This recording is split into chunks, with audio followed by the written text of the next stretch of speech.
Now let's take a look at how the pros keep their income growing.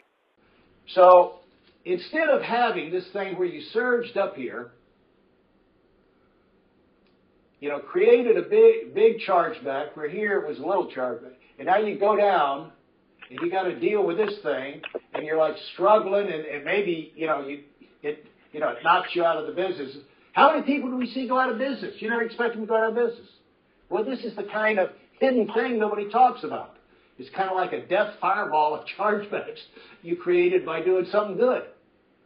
Now, I'm not saying don't push yourself and drive your income, this, that, and the other, but if you build your business off of that, you're going to run out of gas. So, because, you know why? You have 24 hours in the day. You still got to eat, sleep, and spend time with your family and all that stuff. The spirit may be willing, but the body has got 24 hours a day. So there is a way around it. Now here's the way around it. You do this. We'll do white. Here we go. You start off and you start adding people in. That's what we talked about the other day. You add people in. You recruit. See, when you recruit, every time as your recruiting goes up, you raise your ceiling, the possibility of the max that you can do. Because now it's not just the maximum of what you can do by yourself, it's the max of what you could do with, some people with you. And so now, instead of your max being somewhere around here, this sucker has skyrocketed way up here. Now, as you train those people, see, the deal is they come in, they help you prospect, and as you train them, you generate more sales. You can spend more of your time actually seeing customers because they're helping you find customers and handle, all the odds and ends. So you can focus on, like a surgeon, you can spend more of your time on the things that only you can do, which is to make money for both of you. So you start with the recruiting. That's the first step. And by the way, I've got a video on the, growth comes in 3 waves. Then you train them. So that creates the income. That's how, you take advantage of this potential. See, this is your potential. It's like you have a gas tank, you fill your gas tank. If you got a 10-gallon gas tank, fill it up, and you go 20 miles per gallon, you can only go 200 miles potential. But if you have a 25-gallon, 25 times 20, you can go 500 miles. Same car, just because you got a bigger gas tank.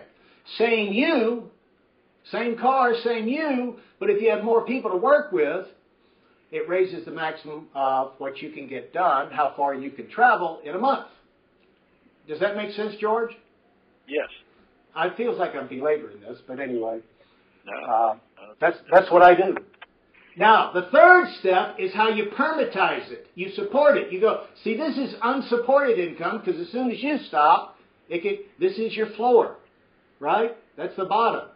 And so as soon as you stop, you got potential going all the way back down the bottom. But the funny thing is that when you promote people, you build management.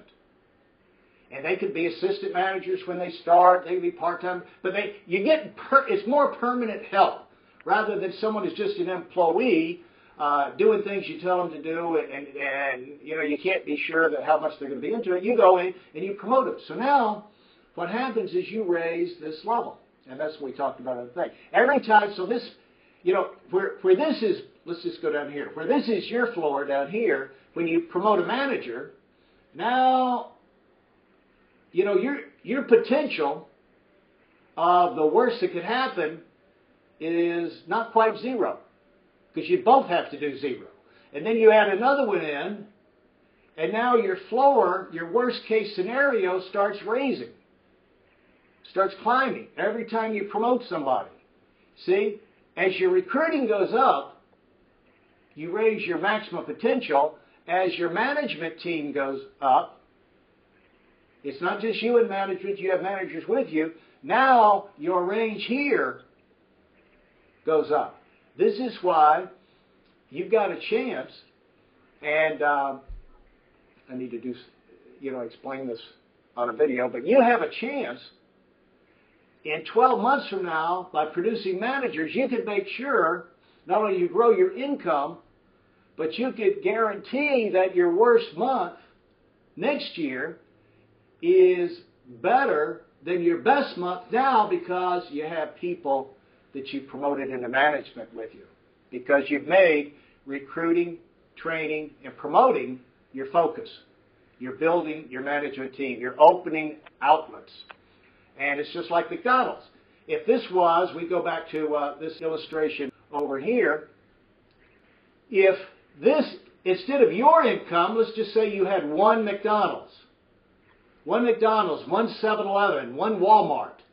Well, it's the same thing. There's going to be a maximum of what they can make out of that store in their best month ever. And, of course, the worst, they could go down to zero. And they could have sales and have people work triple overtime and everything and hype it up, but pretty soon it's going to come back to what its normal thing is too. And so for them to they got the same thing as you. For them to have permanent growth, they've got to go back over here and do this thing. They've got to do the same thing. They've got to open, they've got to open outlets. See, this is for you by yourself, if you got a business. That would be managers. That's how you open your outlets. For them, it could be opening stores. But see, this is a business principle. It just doesn't apply. This is how you grow businesses. This is how you build, this is how, I was just looking at this. This is how Sam Walton started with one little store, a pretty ugly little store in Arkansas, and I think Fayetteville, Arkansas, downtown, a lovely little store. Grew them, multiplied his outlets, where now, I just looked at the top 20 wealthiest women in the world, in the Forbes 500. And of the top 20 women, I think, at least a third to a half of them are Walmart, widows or Walmart daughters or, granddaughters or something from Sam Walton. How did he get up to that point? And that sucker, he's gone, but they're still producing income because outlets. See, he built it not off him, what he could do. He couldn't have even got himself on that top 500, the top 500 wealthiest. But he did it by growing outlets, and you can do the same thing. Does that make sense, David? Yes, it does. What you think, George? Well, it absolutely makes sense. And every time you build a new leader, they're starting their growth wave. That allows you to move it up much faster. Yeah, that allows you to multiply it. It's not just you building, it's them building. That's how you can really go in the stratosphere. That's how you go high, because you can go higher than, what you can, the number of managers or outlets you can open yourself. But when you have them doing the same thing behind you, same thing happens. All right. Hopefully that helps on that one.